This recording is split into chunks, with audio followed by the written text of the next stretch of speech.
We can't ever really know what's going on. What's going on?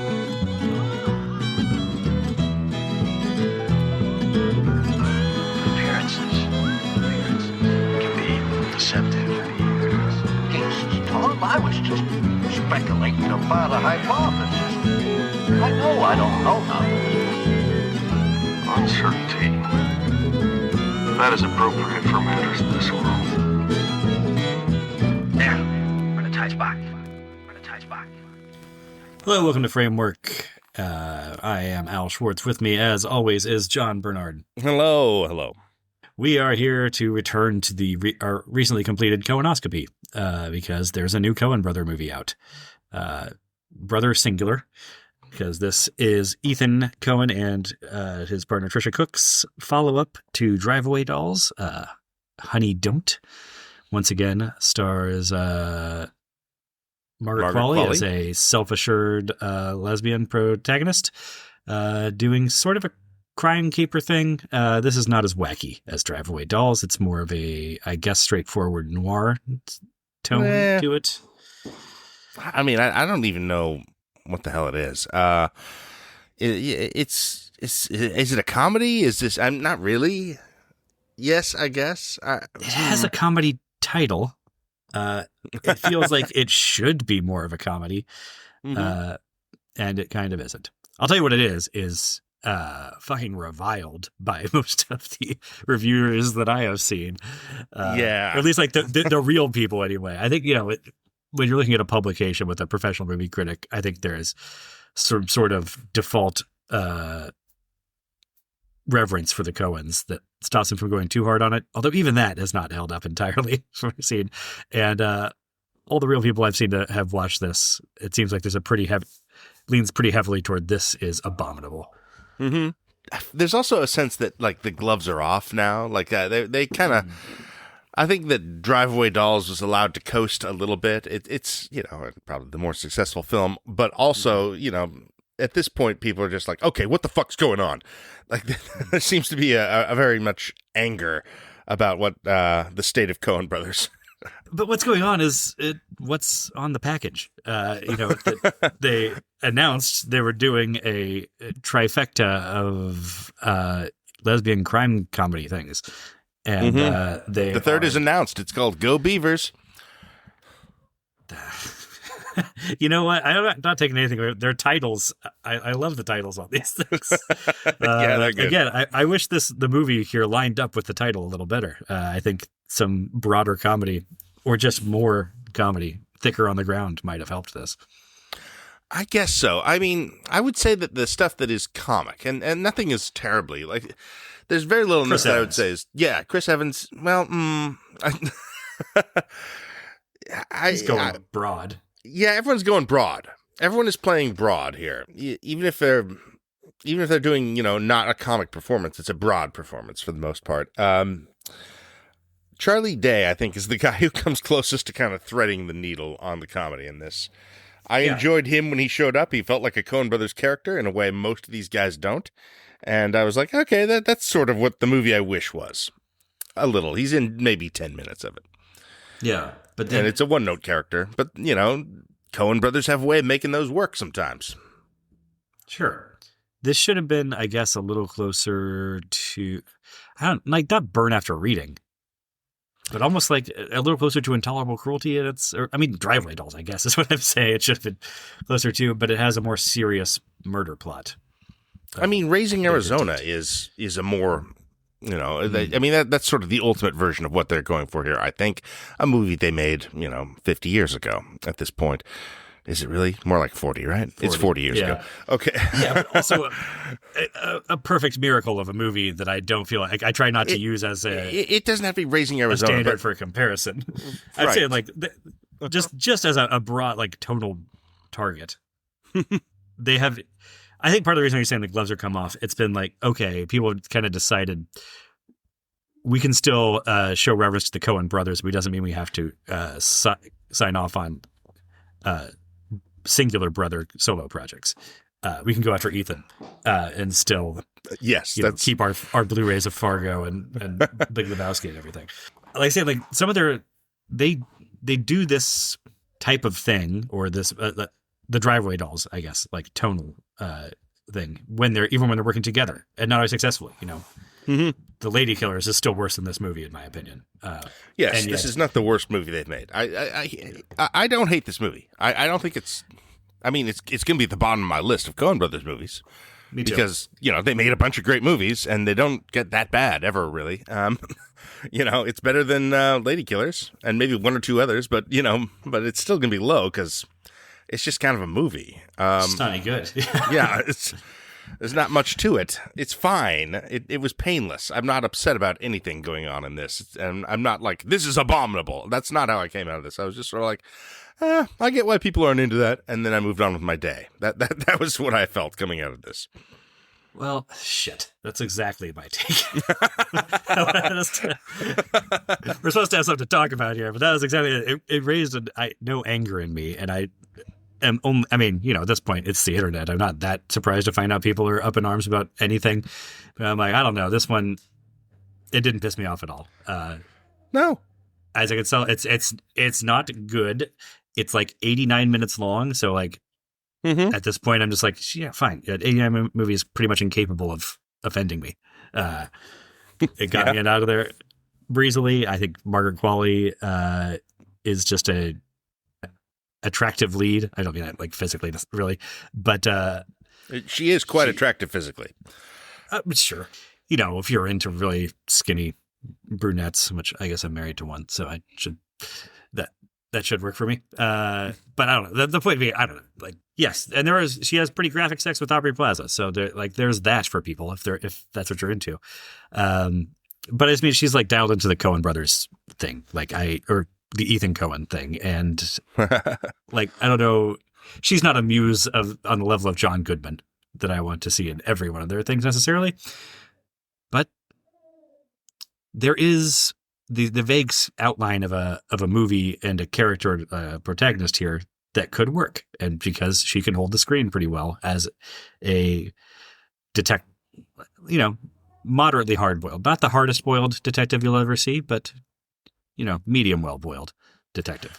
Yeah, she's kind of unremarkable as a detective and a character. I mean, there's touches that I like to Honey Donahue in this. Essentially that she is that she has a lot of sex and is a functional alcoholic. Those are the main things we know about her. She's kind of has a wry sense of humor, I guess, in her delivery. I guess this is kind of like a noir protagonist. It's just in the American Southwest, and it's an attractive lesbian woman, which makes it really, that doesn't match the archetype, but in a lot of other ways she does.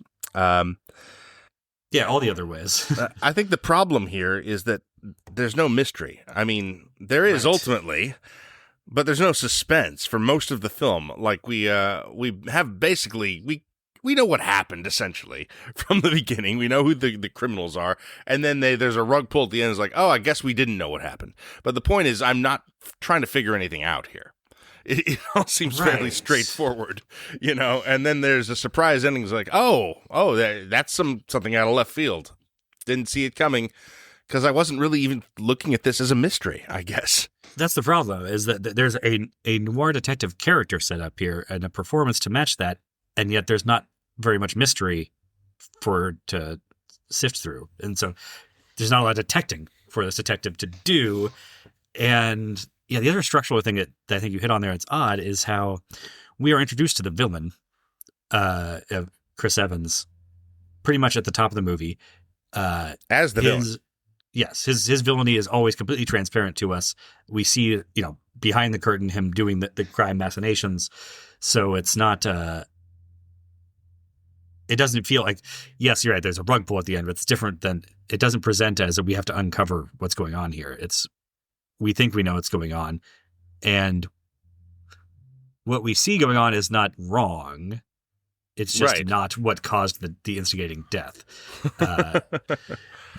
And that is strange, and also kind of resolves itself without Honey's input at all. Yes, very much so. And so we talked a lot in the Coen-Oscopy about the Coen brothers' approach to, I guess, mysteries and crimes, and like this, if you squint, could be akin to the Big Lebowski sort of, and how he solves the case but gains nothing. Like, you know, he doesn't learn anything from solving the case, doesn't gain anything. And here it almost fits with the detective is on the wrong case the whole time, and the real thing, I don't know which is the real thing. I mean, it seems like Chris Evans is maybe even doing more damage than the, spoilers, the Aubrey Plaza villain character turns out to be doing. Well, she is a serial killer of sorts. Yeah, I mean, it's not a very convincing character turn, to be frank. But No.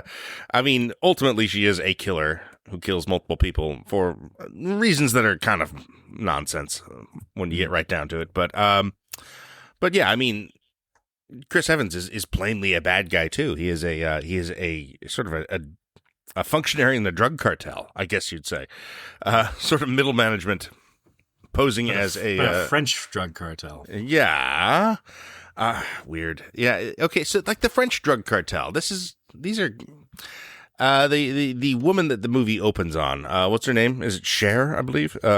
Yes, that's what she says at the end. Mm-hmm. All right.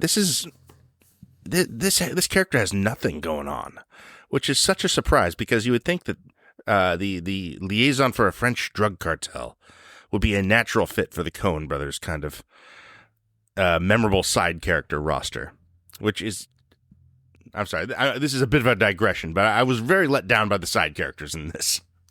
Right. Like every single one of them has the potential, like Honey's dad, when he shows up as a creepy little homeless guy, turns out he's Honey's dad. Not interesting. Honey's sister and all her But kids. that does place it, his presentation places this firmly in this is a Coen Brothers movie. Like Ethan is the one who's got the thing about the old decrepit man sitting there staring, and he was, I think he had a tough time at his bar mitzvah meeting some old wizened rabbi. Anyway, Sorry, I got distracted by my irritation by the side characters here. We went off on a thing. We were talking about how the Albert Plaza thing kind of doesn't work. I would say that the French lady is the only one of the side characters that works for me. I think Charlie Day. Like her okay, yeah, Charlie Day's all right. Yeah. But her one scene with Chris Evans, Yeah, that's all right. I just like her presentation there. The way she says, "I will tell them this, God's plan," as she points up. But they are French, very secular. And I'm like, this scene could be in the good version of this movie, is how I felt about that one. And then it doesn't really culminate in anything. That's true. There aren't any scenes in this that I think couldn't be in the good version of it. Ultimately, like I don't think there's any scenes in this where I'm just like, oh, what a bad scene. Like they're all right. Okay. There's no set pieces or showcase moments or really hilarious sequences that stand out to me. It's all just sort of connective tissue. There's just no meat that's connecting to per se. I don't know. There's graphic sex scenes, but right. That can't be the reason for this. Yeah. Yeah. I mean, I liked Chris Evans being a venal buffoon. I'm tired of it. Yes, from him, you mean? Mm-hmm. Yeah. Okay, fair enough. I think he was miscast. I don't think this is a bad version of that, or at least it has some of the more amusing bits of the movie in it. I like his macaroni sermon. That's funny. Yeah, he's a good performer. Always has been. Religious euphemisms for sex acts are like those are the only place where like little tiny chuckles or at least smirks might arise for me in this comedy, I guess we're calling it. Him and Honey finding common ground over sex addiction was a little bit funny. There might have been something there, but then again, those characters barely have a relationship. They speak once. Yeah. And they don't nothing comes out of that really. Mm-hmm. Right. She doesn't learn anything. The next time she comes there, he is being killed off screen. And that's it. It's over for him. It's I don't know. It's an odd movie. It's not that we expect the Coen brothers to play everything completely straight as far as story structure goes at this point. But this one yeah, it's narratively unsatisfying in a way that like even like No Country for Old Men is narratively perverse, but I don't know if I would call it unsatisfying. Like that, it is so clearly doing a thing to a purpose there when it veers off the, screenwriter manual path. Sure, but in No Country for Old Men, you can see the purpose. You can see, Right. It's very obvious. It's well communicated. Like it's the sort of art house gesture that everyone will get on some level, even if it's just that it pisses them off. This is just sort of like, this feels like a Shaggy Dog story, kind of. We're just following stuff around. Yeah. To what end? But the shagginess should be shaggier, like you said, with those side characters should Yep. be these colorful folks, and a lot of them are not. I mean, they're not bad. I don't know. The Australian flunky was bad. Was not one of the Coen's better criminals, or Hector, the kid who kills the gay guy in the parking lot, and man, there was a lot of violence in this film. I was surprised by some of the kills in this. I was just like, oh my goodness, this it went extreme in a few ways with the sex scenes too, and it's surprising because it's such a lightweight film. Those are kind of the only things that give this much personality at all, though. Is sort of the intensity of some of its R-rated elements. It doesn't feel like That's what I said. Like you're right. As we're going through, it's like, yes, there are really explicit sex scenes for a mainstream R-rated release, and that like parking lot kill gets pretty gnarly. Mm-hmm. I mean, the one with slitting the grandma's throat. Yes, that is nuts. That whole sequence is outrageous. Yeah, but that's not your takeaway coming out of this movie. Is this is a violent thing. Like it's like, oh, that was a comedy that wasn't that funny. Yep. I guess that's true. Yeah, for all its attempts at intensity, that it doesn't feel that way. It doesn't come across. It's such a lightweight 89-minute kind of caper that very little impact of any kind is made by the end. Yeah. And just the weird, I don't know, the structural thing of it still baffles me. How there's sort of like, there's two kind of criminal conspiracies going on, or two mysteries, I suppose. Mm-hmm. And the detective is investigating the wrong one. Basically, and so she, well, no, I guess, she stumbles upon the right one at the end and resolves it. So I guess it's resolved. Well, yeah, she kills Aubrey Plaza. Yes. Yeah. And Chris Evans is still too. So they're all, I guess it's I all mean, done. the French cartel, I guess, is still in operation. Sure. And maybe she's gonna hook up with the with Cher, and it's like, oh, honey, oh. So is that what we're supposed to take away from that at the end? Is this another bad Here we go again choice she's going to make, or is it like now that's going to get her onto the real thing? I don't know. I think that for more capers await, honey, is essentially how it feels. Sure. And again, I don't know. I'm not against another Honey O'Donoghue mystery. I don't think we're going to get that. No, we're definitely not going to. But I might still watch it, even though I don't think this was very good. I just don't think it was that bad, and I wasn't pissed off about it. No, that's the truth. Nothing in this angered me at all. Like I did not walk out of this being like what the fuck is going on here? It was just like, well, yeah, okay. It's okay. It's the kind of movie that doesn't get out into theaters too much these days. So I'm not resentful of its existence in any way. It just seems like, if anything, maybe a bit of a waste of time. But, again, I'm always for artists of the Coen's caliber getting to do whatever the hell they want to do. And if sometimes what they want to do is things like Honey Don't and Drive Away Dolls, well, more fool me, I guess. Because I'd still prefer they had the freedom to do it. Yeah. Yeah, and that's part of it. Just I guess it feels kind of a relief that this escaped streaming somehow. That is nice. At this yeah, budget level and all that, but that's pretty outside of the text. I mean, the other thing is that I got to see it in the theater. Probably had a better impression of this than I would have at home. I think I would have been more impatient at home with my phone available to me in my hand. Yeah, that could be. It is so short, though. And again, nothing's bad in this exactly. Well, I don't know. That's there are sort of like thematically, structurally, maybe stuff that isn't good, but scene to scene, it's all fine. I guess nothing irritates me when I'm watching it. I would say the worst part of it is that the whole sequence where it kills the grandma and attacks because it just highlights that man, like there's again the sketch of an effective Coen brothers suspense scene here with like taking down the stuff on the laundry line and how it plays out, and just you get into that house and this is like maybe the Coen brothers' worst criminal character attacking one of their least compelling, protagonist character. Like it's just like these are two of the worst Coen brothers characters going through a scenario that could be entertaining if I don't know, this was 1998 and Steve Buscemi was playing the bumbling criminal. And, somebody more interesting was playing the kid. So yeah, it's frustrating as a Coen brothers thing, I guess, is what people are largely reacting to, I think. Yeah, I guess that's what it is ultimately. It's enough with the mulligans here. We can, either get back together or raise the game, because this does feel tossed off.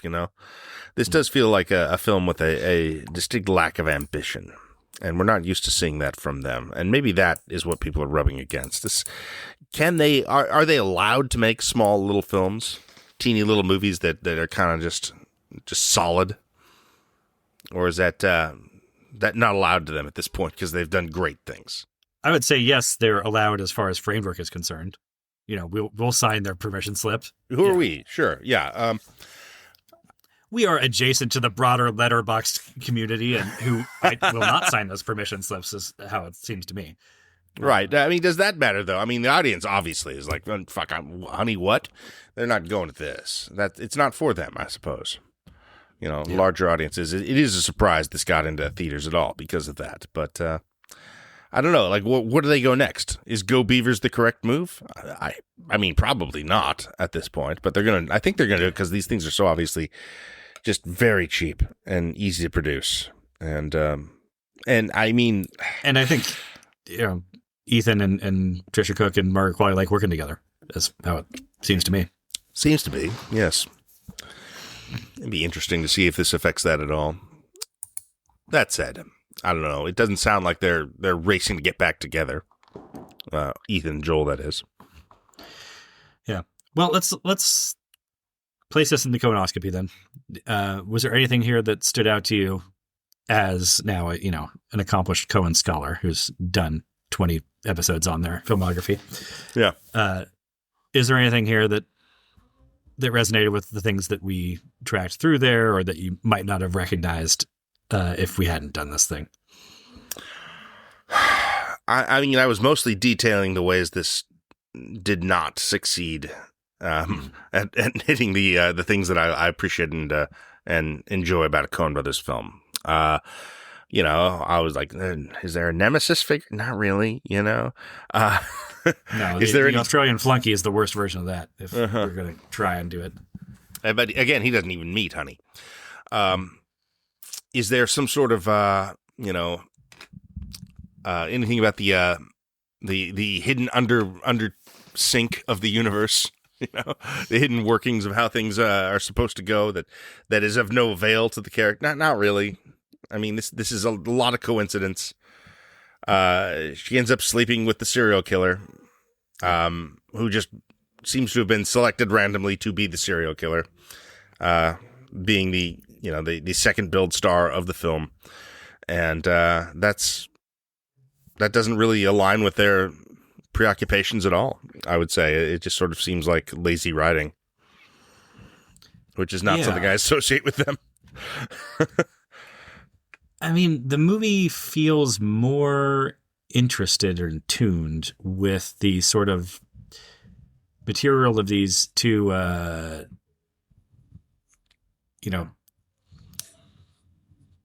perpetually single, bed hopping lesbians trying to get over the awkwardness that comes between the third and the fourth date than it is with any of like the serial killer plot or the central mystery of the movie.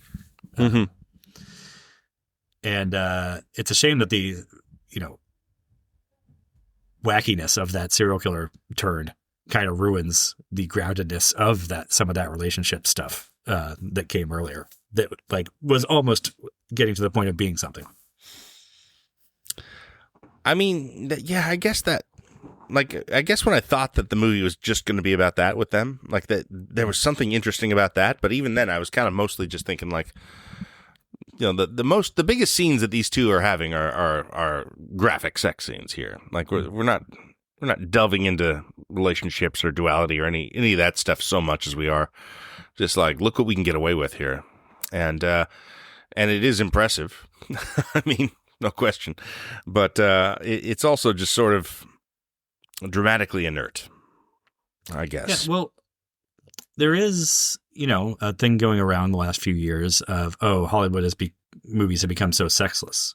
And, yes, that was on my mind. We turn against them. And this is a refutation of that.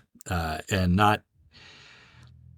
It's a horny movie. In a really like retrograde, snotty way of, we're going to do like, if this is a comedy by some manosphere adjacent comedian, and there's like, we're going to do a throwback scene about it's going to be a girl's locker room with just topless babes because that's how they did it in 1988. Or it doesn't feel like a throwback. It's because I guess it is. It's two women, and that was not really the. I guess there's a vein of prurient, sort of lesbian, and erotic thrillers. Yes, oh, certainly. But this, I don't know. This feels very different than that. I don't know. Maybe it's just that the sex scenes didn't seem that hot to me. Surprisingly, for how good looking these women are, but no, it's just matter of factness, and it's going to show her is watching her sex toys in the sink in a way that's. I like that. That's a scene that would not have made it into a Joe Hesterhouse version of this movie. Yeah. I mean, there is a frankness to the sex scenes that is not prurient. It is kind of focused on the relationship. I say that, but it's not like this relationship is well thought out or dramatized or you care about it, But it is more about the characters than it is about tits and ass, which is, Well, it's almost well thought out. It almost gets to the point of caring about it. And then it takes this hard left turn into, weird movie twist land. But I don't know. There was something genuine. I think those are two good performers that when they're sort of nudging at the, we're about to hit the point where we fall out of love with each other. And they're both kind of like aware of that pattern in their lives and all that. And like, there's something kind of real there that it's doing. And again, but then it runs into the usual suspects twist of it all.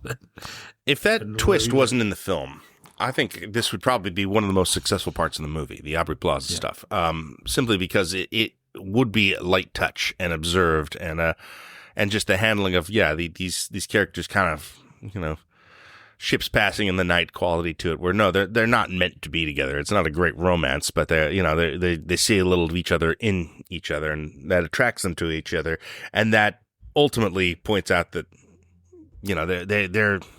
their problems with commitment and relationships, or specifically Honey's, because she's the character we care about. There's something there.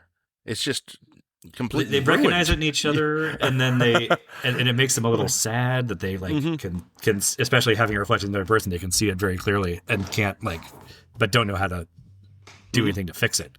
There's sort of a cartoon version of this in Big Lebowski too with Maude. Right. Honestly, it exists there without ever being labeled as such, and you kind of forget about it because of all the things going on in that movie. But it's something that can be interesting and exist on its own, and it certainly doesn't need that twist to make it that. In fact, if anything, the twist ruins it.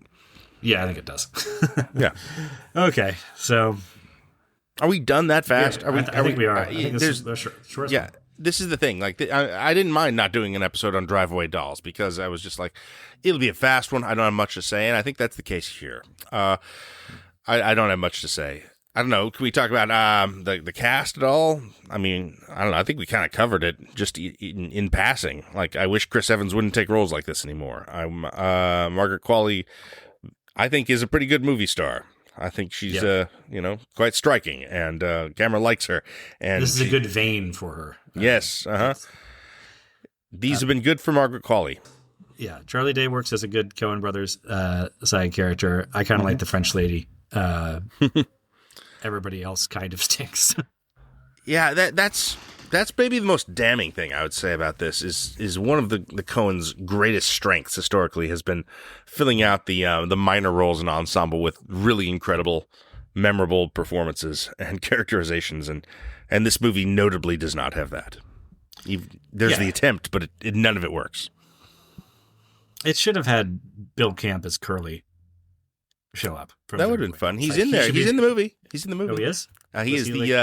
He is the voice on the drive-through window ordering a wiener combo. That doesn't count. They missed a chance to have Curly be the connective tissue between these three movies where I guess Margaret Qualley is the connective tissue, but they could have had her playing three different characters and him playing the actual same character who keeps moving across the country and getting screwed somehow. But it was not to be. Would have been fun. Yeah. So I don't know. This is not. It's not actively irritating the way the Lady Killers can be. So it's not at the very bottom of the pile, but it's definitely. I mean, maybe it's ahead of two of them. Right. But it's pretty far down there. Yeah, well, that's what happens when you make a lot of great films and not many bad ones. You know, even something kind of just mediocre and forgettable like Money Don't ends up being one of the bad ones for us and for the critical community. And it's certainly not going to make much money. And, I don't know. A film that, probably is just not going to be. It's the kind of movie that would disappear completely if it hadn't been made by somebody famous. And now it'll just sort of stick out as one of their bad ones. Oh, we found a point of disagreement because I think this will disappear completely. Even the anger is going to be gone by Tuesday, Yeah. Well, if ever there were a Coen Brothers film that's just going to fade away completely, it's got to be this one. Yep. All right. What a fun way to... We're fading away. Ending the Coen-Oscopy on a down note. Total whimper. Yeah. They'll make another movie. There will be another Coen Brothers film to talk about, though. That's nice. Gotta believe that. Even if it's just Go Beavers. I know I don't know nothing. All right. So, yes, this will return. Thanks for That is listening. appropriate for matters of this world. There, where the tights back. Where the tights back.